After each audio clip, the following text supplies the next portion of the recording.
Well, Thank you had to stop that. You can tell Barbara it's in her honor. Oh, that was funny. Good, good, good, good. Well, welcome everyone. First, warm welcome to Peter, but also thank you to Antonia for being the co-host and my techie today. And welcome everyone for this number 25, Ask Me Anything with our dear Peter. And yeah, we've reached 35 months, I guess, Nadia, Wow. with this one, which is interesting.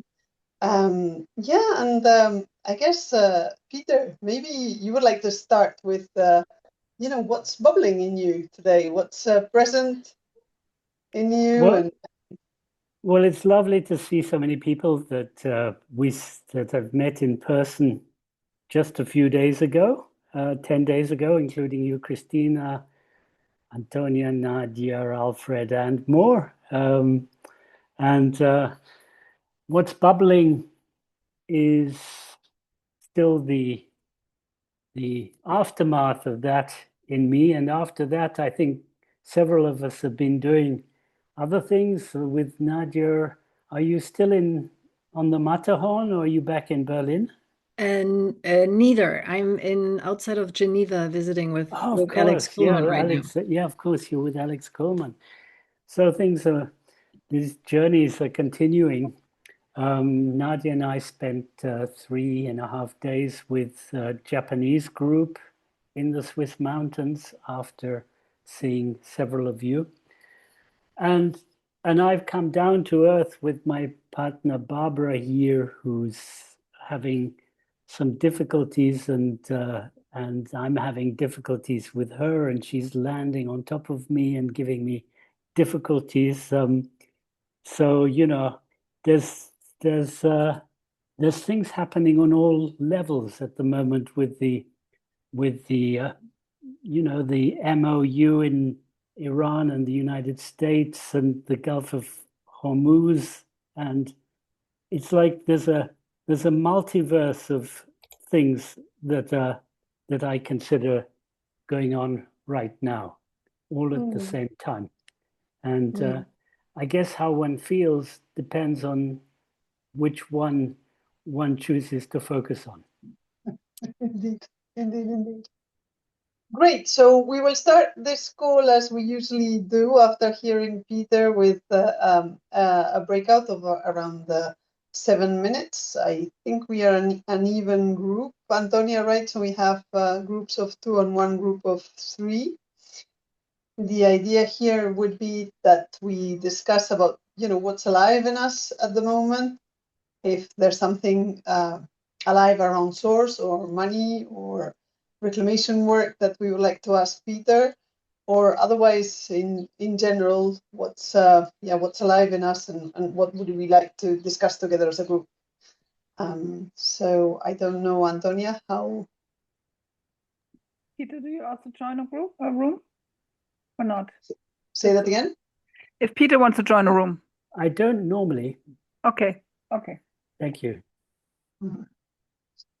Great. So we will give you around 7 minutes. That's 3 minutes roughly for each if you're in a pair of 2, and a little less if you are 3 in the group. And we will see you on the other side and discuss with Peter around what's alive in us as a group once we are all in our breakout rooms.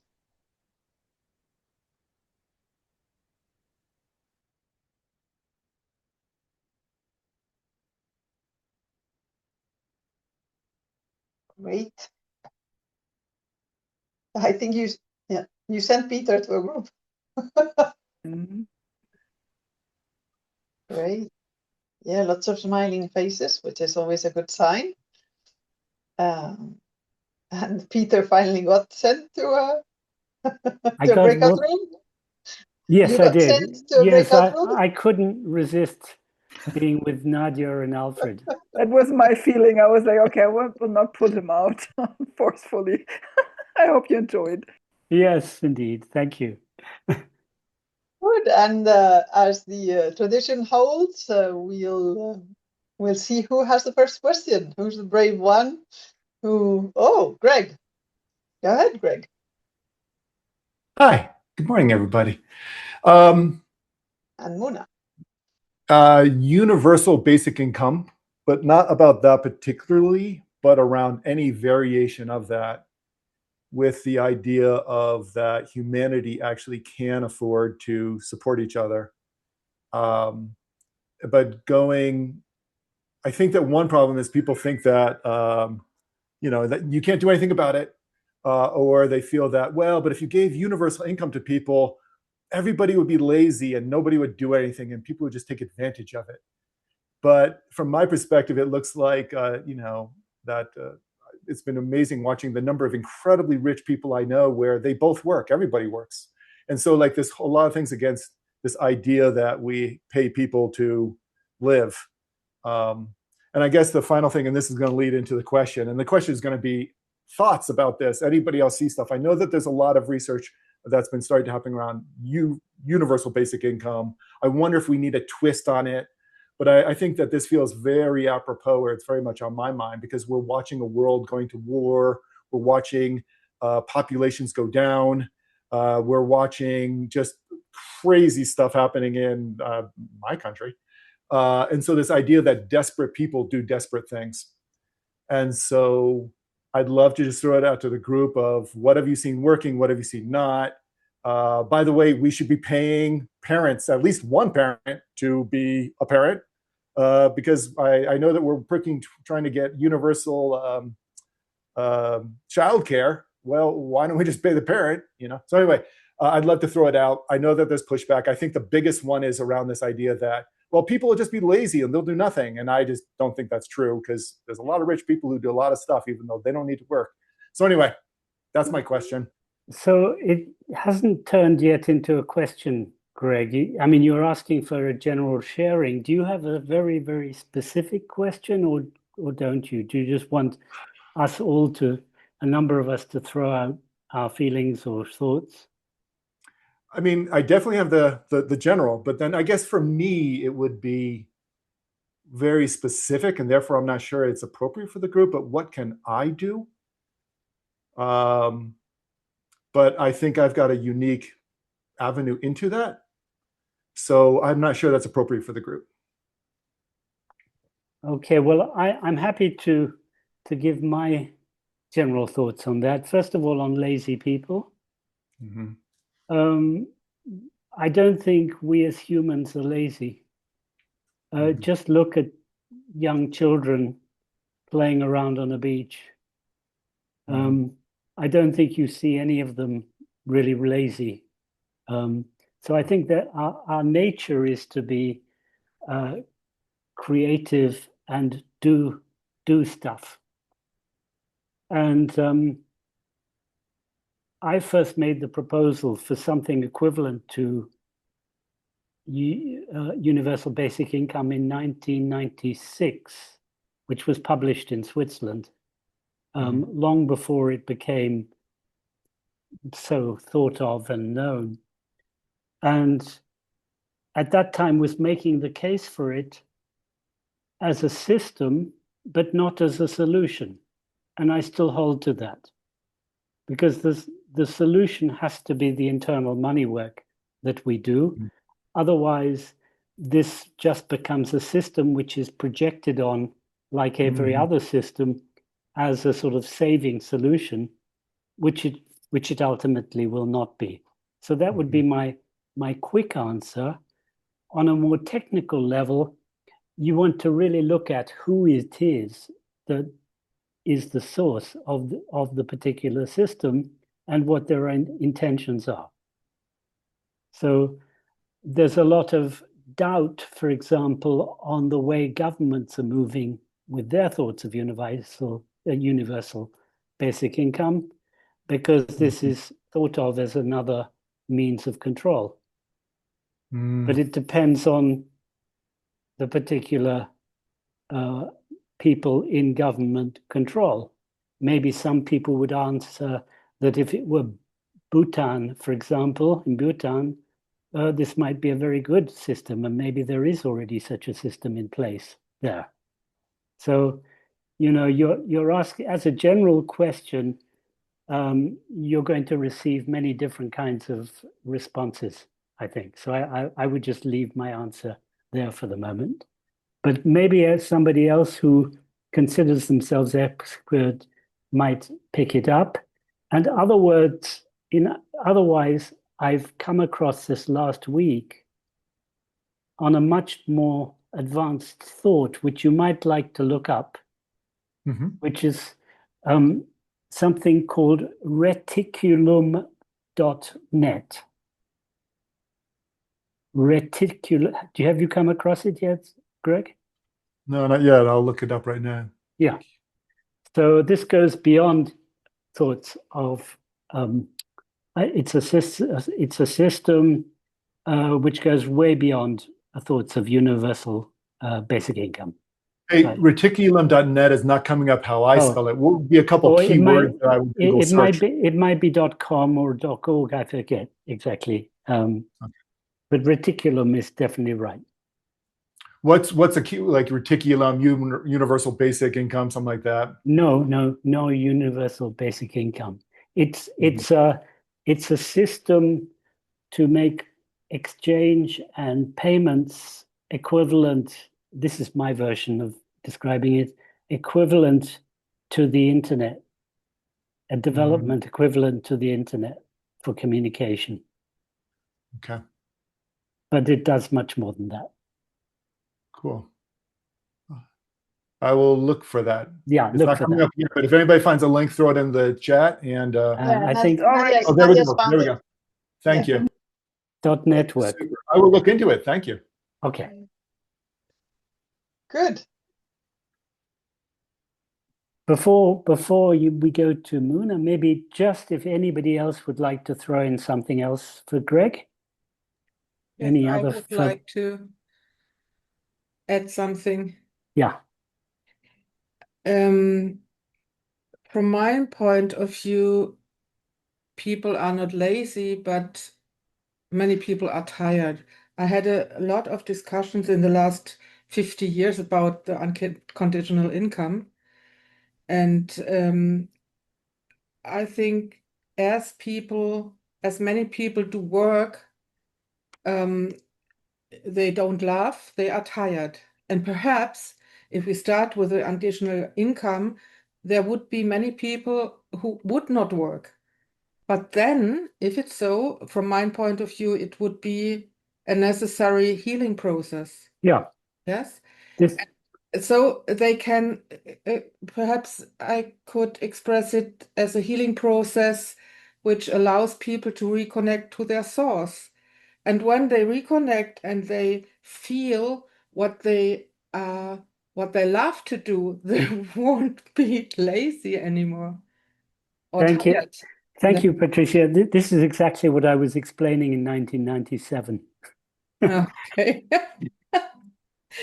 Yeah. That people need to retreat for a while to reflect, have a rest, and then find out what they love to do. And a universal basic income could be useful for that interim period for that purpose. Yeah, thank you. Yeah, and I think Nadia has something else to add also. Yeah. So for me, it still comes back to the money work, right? Because as long as we are so trained on feeling that our self-worth is connected to making money and also to how much money we make, I do think that universal basic income has sort of a design flaw in it, because that connection still stands, even if we did get a universal basic income. So I do feel, my dream would be that we connect universal basic income with the requirement to do money work so that we can disentangle this connection and actually come to a deeper place of rest and reinventing ourselves and sourcing something from that possibility. Yeah, so, I know that I'm preaching to the choir here, but that's just something that I would love to see. I would agree with that.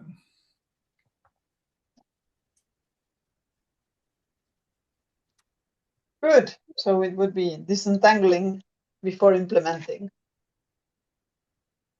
I guess I'm looking to the source of Yes, I'm the totally particular there. Yeah. universal. By the way, I'm going to Google the 1996 Switzerland Peter Koenig and try to find that paper. So Good, good. We also had Muna, but I don't see her hand up anymore. Muna, would you like to come up?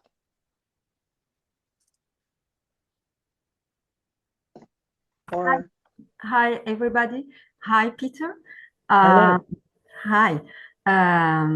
We had a wonderful session with Antonia this morning about source, and I was surprised to learn about the gathering that had been last week around the your succession. And I have a question for you, Peter, about this succession, because what I understood, it was only the practitioners were invited. And that's what I understood. Maybe I'm wrong. And for me, I consider myself a practitioner, even if I'm taking time to integrate, because for me, your work is about conscious work, very deep conscious work, and it takes time, and it's ongoing process all the life. And for me, being a practitioner or not, or being done or not, for me, I belong to your field, and for me, there is a huge lack of information. Attending this gathering or not, for me, having the information about what's going on about your succession is very important. So not having this information, I'm just curious about your perspective on how you're doing your your process. Mm-hmm. Thank you for your question.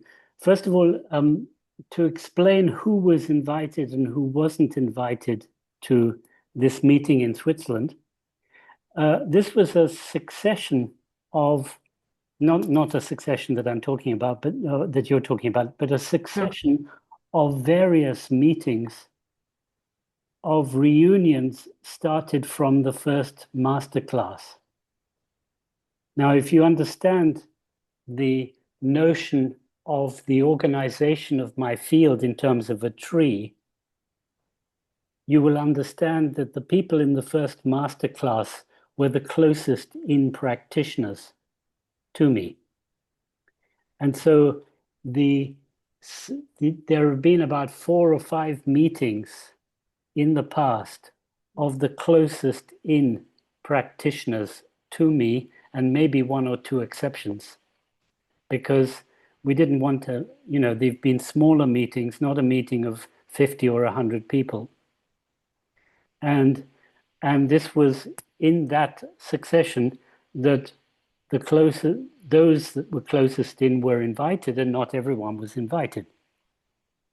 Now, the main themes that took place was Sylvia's campus, where the questions that you're asking about the diffusion of information in the practitioner's field, and the trainings to take place, the supervision, the intervision, the future development, continuing development of practitioners was the main theme, and is going to be really developed. If you want to know more about that, the person to contact is Sylvia, also Ilona, but Sylvia is the source of the campus, which she's now really set with very clear ideas how to develop. And of course, the news and interrelation of practitioners in the field is one of the key aspects. So I hope it hasn't been happening up to now, but it is planned to happen from now. And I hope that will answer that question. It has been one of the long-term goals in the field, of course, and particularly as the field is now expanding into other countries. It's not yet in the Spanish world really yet, or Spanish-speaking world. It's going to be divided into various languages, but it's very active in Japan at the moment, but and so on. So I hope that that satisfies to answer your question and your curiosity. And of course, we want, I want, and I know Ilona, who will be taking my succession, wants this to go out further and be developed in new ways as well. So the others, the second main theme, also just to address your question, was my succession next year. And for the preparation, Ilona has developed a team now, very, very aware that, as I am too, that the succession doesn't just involve us two, but involves all practitioners in the whole field. So, so the team is, of which several are actually in this call, are set up to hopefully meet that particular need as well. So I hope this answers your question satisfactorily. And just so that you know, a little news on this, the succession will take place, if you haven't heard yet, the meeting next year will take place at Base Camp in Amsterdam, where you and I heard about it. Where you and I had a special moment by the pond, planting the shells, if you remember. Yeah, sure. Okay. Thank you so much for your question. I was just it was my need, and I needed to hear your feedback about it. Yeah, and if I can say something, your English is getting better and better. Thank you. Yeah. Thank you. I'm getting more confident on myself, and I'm working on it also. Mm-hmm. Thank you so much. Very good. And I think Nadia wants to add something to that. Yes, please. Nadia? You're on mute, Nadia. Thank you. Unmuted myself, and actually you can leave Muna there because I think it addresses really Muna's question, and other people in the field might have this question as well.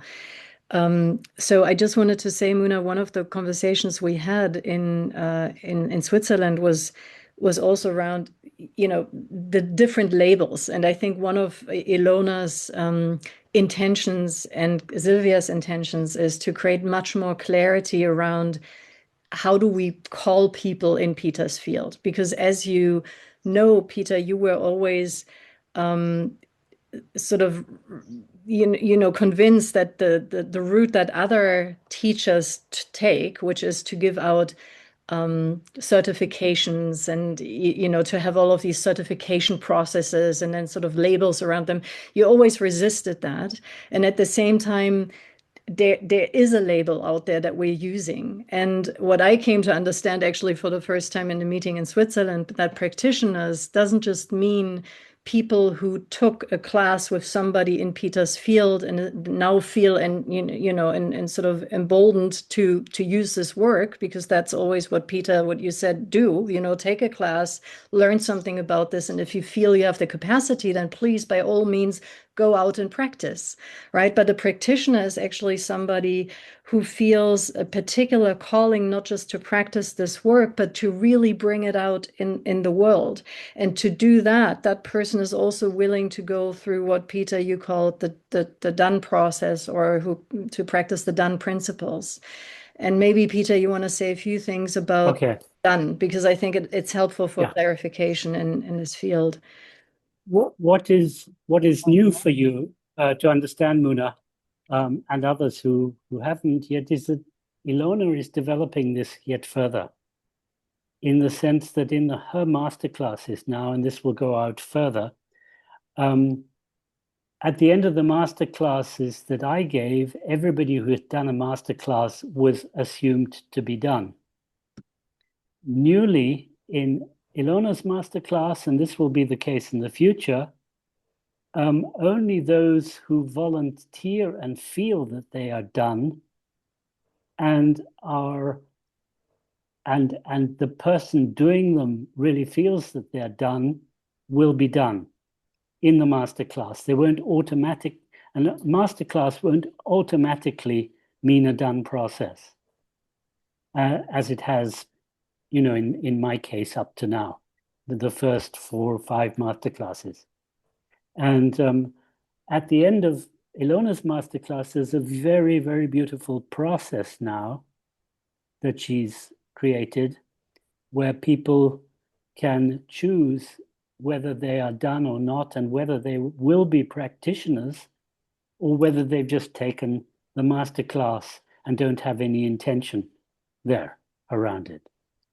So this is what I think Nadia is also referring to, and I think is a very, very nice development.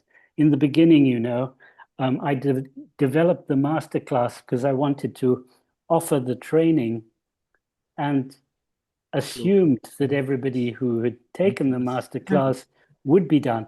And if you look at some of the first masterclass practitioners who are in the room right now, you can see we had a fantastic group in that first masterclass who really are done and have been doing the work ever since. A good proportion are active still with it, and it's beautiful. So thank you, Nadia. Yeah, for adding on. and I was just thinking maybe we can bring Sylvia on as well, because I didn't Yeah. notice earlier that she's even in the room. Hey, Sylvia. Hello, Yeah. hello. Because I think you have a lot more to say about what your vision is for developing this community. I mean, actually, exactly. Great to see you, Muna, again. It's actually your need. What you are expressing is that it becomes this kind of home base. I see the campus as a home base for the practitioners, and which is mainly on one side to nurture our relationships, because there are a lot of practitioners and we don't know each other. Some of us don't know each other, and I think there's so much wisdom in our field which will be nourished through the nourishment between us. So that's like the home base. And on the other side, we will have continuous training to deepen Peter's work on one side, also through intervision and supervision, what Peter said. And what I find especially interesting is to use or to use the beautiful know-how we have between the practitioners, also working with other methodologies like constellation work, for instance, and to develop how can we interweave these kind of methodologies to strengthen our work, which we do anyhow with money and source work. And of course, some resources will be developed further. For instance, I just finished to translate Tom Nixon's book Work with Source into German.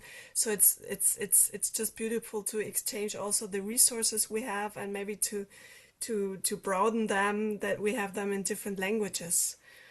And so far, the French-speaking campus with Jean-Charles, who is also the partner from Ilona, he's very active, or especially the French-speaking community is very active and has a long tradition already with annual gatherings and so on.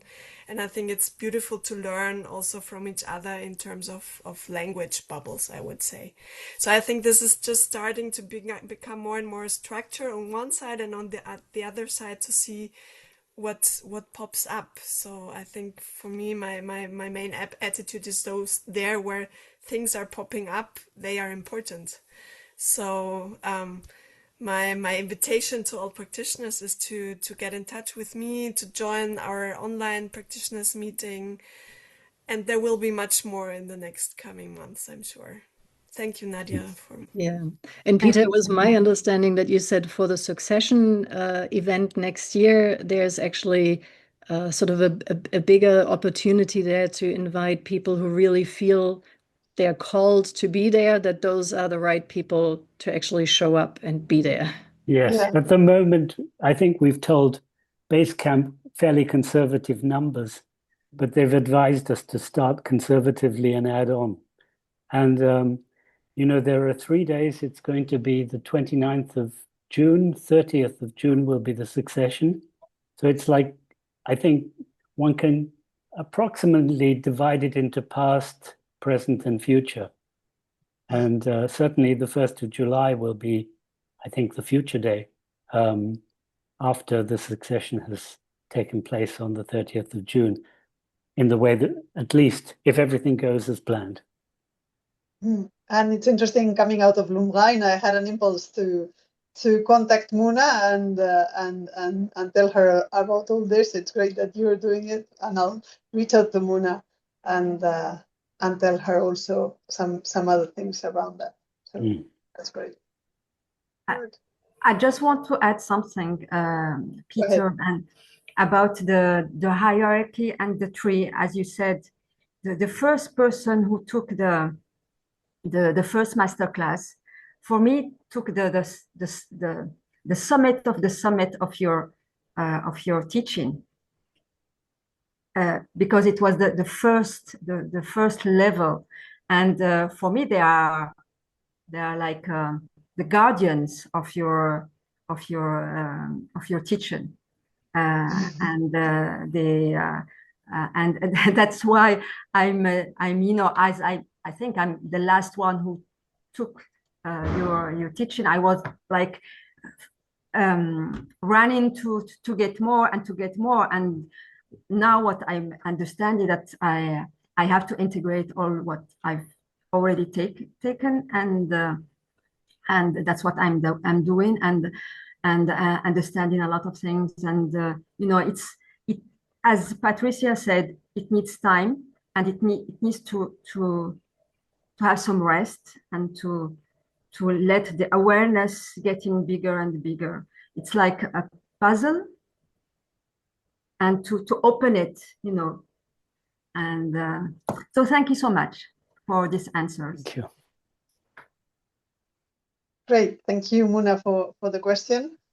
And yeah, I see Tash also following. Very patient, Tash, and you're looking. I am. You're looking wonderful. Thank you. Moina, Sylvia also put a link in the chat for you if you haven't seen it, to come to the next practitioners meeting.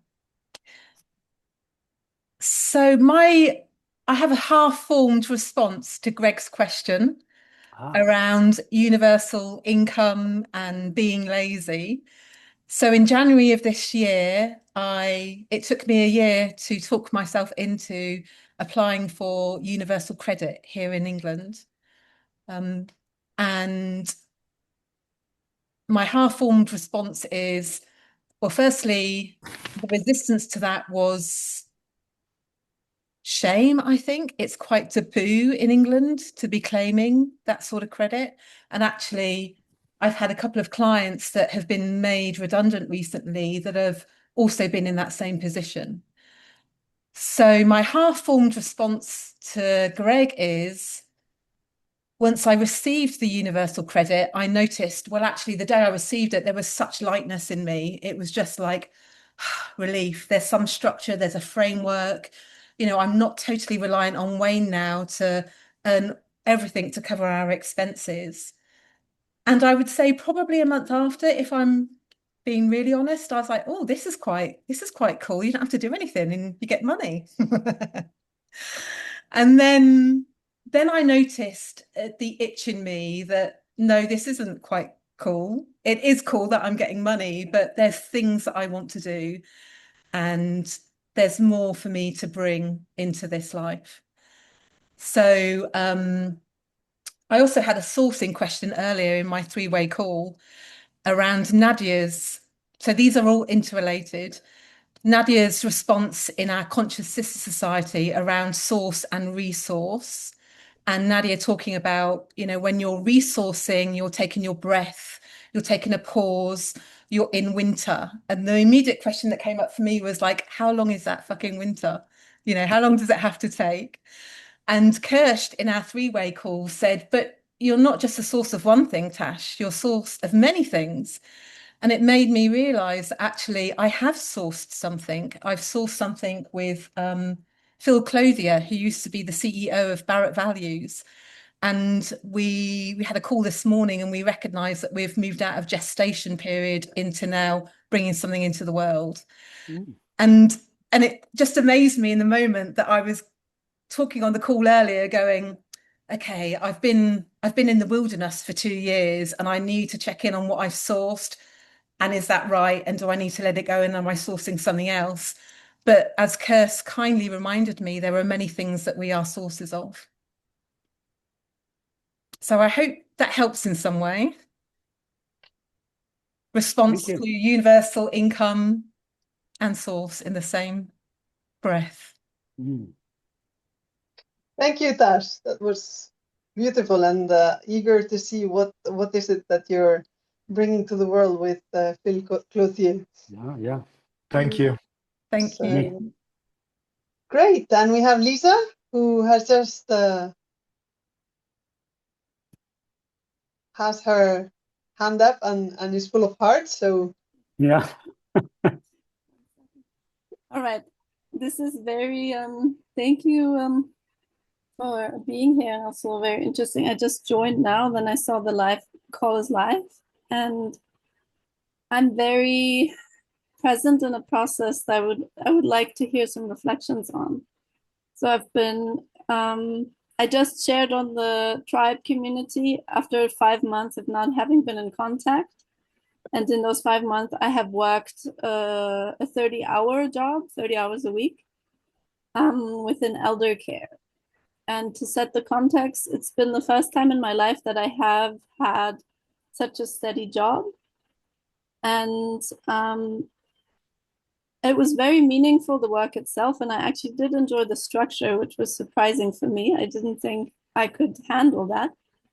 But what happened was that the source of this place, which is under a bigger umbrella, but I've only met her, I already knew when I entered, my body said this is not safe. I had observed some things. I had seen her behavior. She says very contradicting things, like very opposite things. And I knew that. So I entered a space being very aware and grounding myself. And for the first 2 months, this worked really well. All of her little stories, dramas didn't come into my system at all. I just kept on doing my job. I enjoyed it. I even held space for the team to regulate. But then something interesting happened, not with her directly, but with another colleague who he fell madly in love with me, and it became this whole drama. But it somehow felt like this thing that was creeping in on me that I'd observed the whole time now came from an angle that I wasn't expecting at all. And it really hit my Achilles heel. So it felt like it came in from a place where I couldn't be like, oh, this is not my story. And I kept on holding, for about a month, I still kept on holding space, and it was fine. But then I could feel how my system shifted. And from holding space to being very clear, I'm not going to talk about behind anyone's back. I'm not going to speak of anyone who's not present. I'm going to ask for us to come together and speak openly. My own behavior shifted to the opposite. So I started to talk about the leader behind her back. I started to do all of these things that I was trying so hard not to do. And at the same time, when she was in the room, I couldn't honestly say, stop, this is my limit. And so I decided to quit, and I did quit yesterday.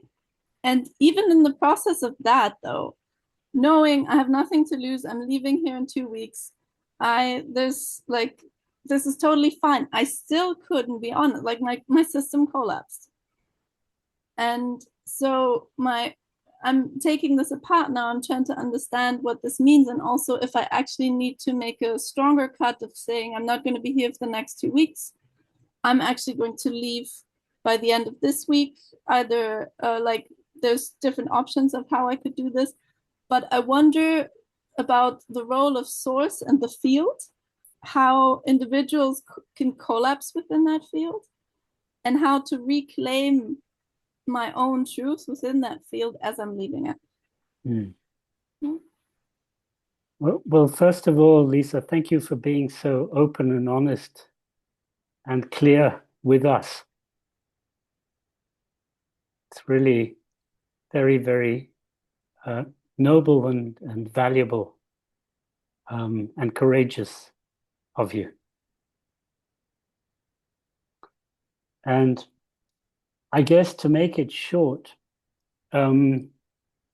also being aware of the time, can you give 3 adjectives or nouns in terms of a description of the source as you saw it from the start of the person? How would you describe her?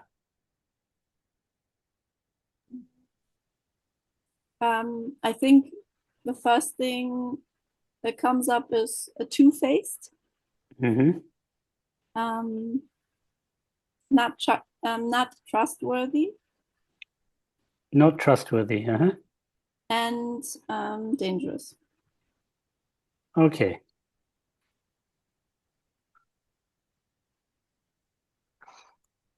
So I think you know the process, don't you? So would you like to try it? Yes. Let's do it. So go ahead. So the first one was two-faced. I don't know if you can say this in English. We say this in German. Okay, say it in German. No, but in English, I'm two-faced, or I'm two-faced, and that's great. Mm-hmm. I allow myself to have 2 faces.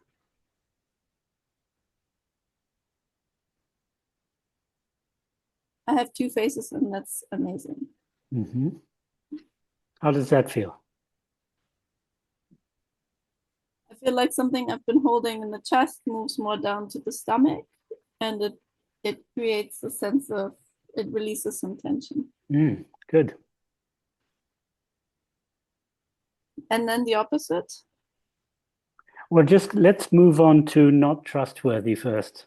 I am not trustworthy. I allow myself to be not trustworthy. Mm-hmm. I'm not trustworthy, and that's great. Mm-hmm. Don't trust me. Don't trust me. I don't trust myself. I don't trust myself, and that's amazing. Yeah. That's actually very healthy. Yeah, I feel it just creates, it loosens my chest. Like there's been a lot of like holding up here, and it just kind of. Mm-hmm. Yeah. And the third one was I'm dangerous. Yeah, I'm a dangerous woman. Let's have woman in there. I'm a dangerous woman. Yeah. How's that? I allow myself to be a dangerous woman. I feel actually quite some power in it. Like I feel this energy, like. Yeah. Yeah. Yeah. I'm a dangerous woman, and that's great. Really is, yeah. Yeah. So let's put the 3 things together. I'm two-faced. I'm two-faced. Don't ever think of trusting me. I don't trust myself. I don't trust myself. And I'm a really dangerous woman. And I'm a really dangerous woman.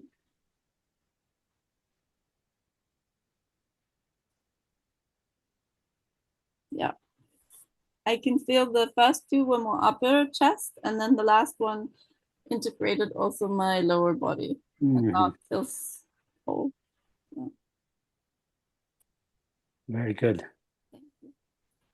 So, do you want to look at the polarities of that now? Yeah, let's do that. So Because that's what you've been trying to be. So with the two-faced, I would say the opposite is integrity. Mm-hmm.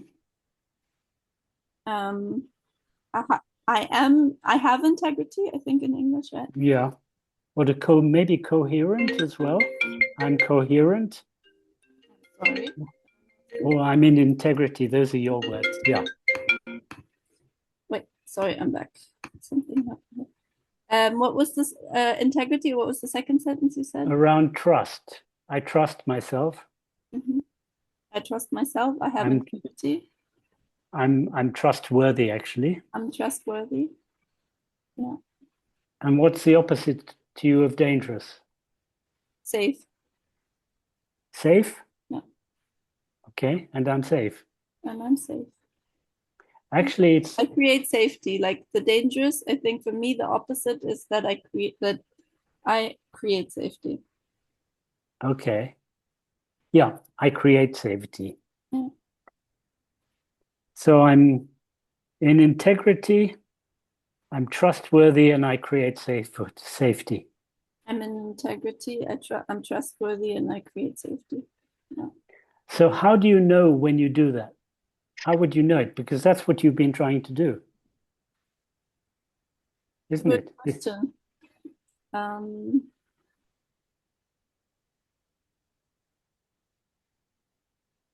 Yeah, I don't know how I would know. I think that's also I think it has something to do with relationships. Like that the relationships that I have, like it mirrors in the with and without.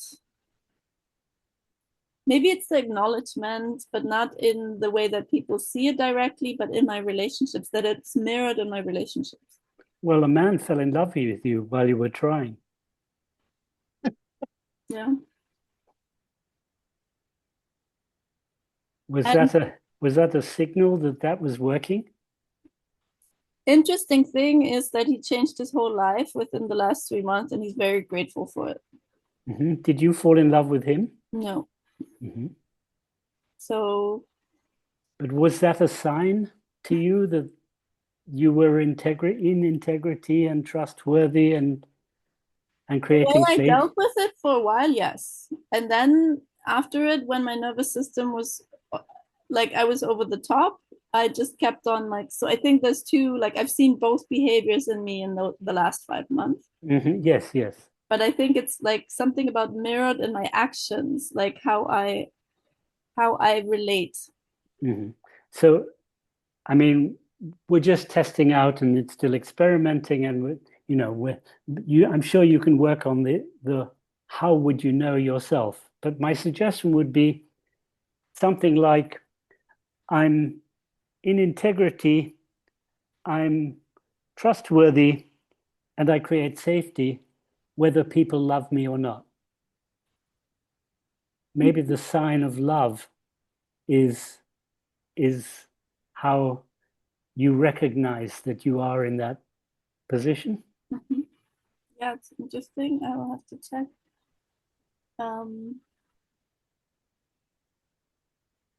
It's interesting. What comes is that it's not so much about love, but about respect, which surprises me. Oh, okay. Myself, but it's something to do with respect. Okay. So whether people respect me or not. Yeah. Yeah, interesting. I wouldn't have thought of that, but it feels like it lands. Mm-hmm. So I'm in my integrity, I'm trustworthy, and I create safety whether people respect me or not. Right. And also what's coming now is whether people support me or not. Okay, that's good. Whether people respect and support me or not. Yeah. So this is really interesting, because if you look at your initial relationship with the source, you didn't really respect her, and you didn't really support her. Isn't that right? I think I didn't really respect her, but I did try to support her for several months, actually. You tried. I tried, but then then it, oh yeah. But I think the respect is a part. I didn't respect her in the beginning. Yeah, that's true. Yeah. Great. Thank you so much for that. Is this enough for now? I'm sure this. I can, no, I think it's great. I can definitely work with that. Great. It really helps. So thank you, Lisa, for sharing that with me. And, you know, I like, while it's still active, I like to just see if there's anybody else in the room who these phrases speak to in one way or another, and anything they like to add or any question they have about it before we just leave you entirely, Lisa, with it. Anybody else like to share something or to have a question on it? I'm a dangerous woman and I love it. That we know. Oh, sorry to be boring. No, thank you for adding that on. We love you. We love that too. Yeah. Thank you, Peter. Thanks, Nat. Thanks for the invitation. Yeah. Okay, I think that's done well. Thank you very much, Lisa. Yes. And thank you all of you today. So it's now time for us to close, and yeah, just a little ritual for us to all to unmute ourselves and say goodbye, connecting to each other in our little ritual with our hands, reaching out to someone else and massaging heads, touching hands. Thank you, Christina. Bye, everyone. Thank you all. Bye-bye. Bye, everyone. Bye. Lovely Bye. seeing you. Bye. Bye. Bye.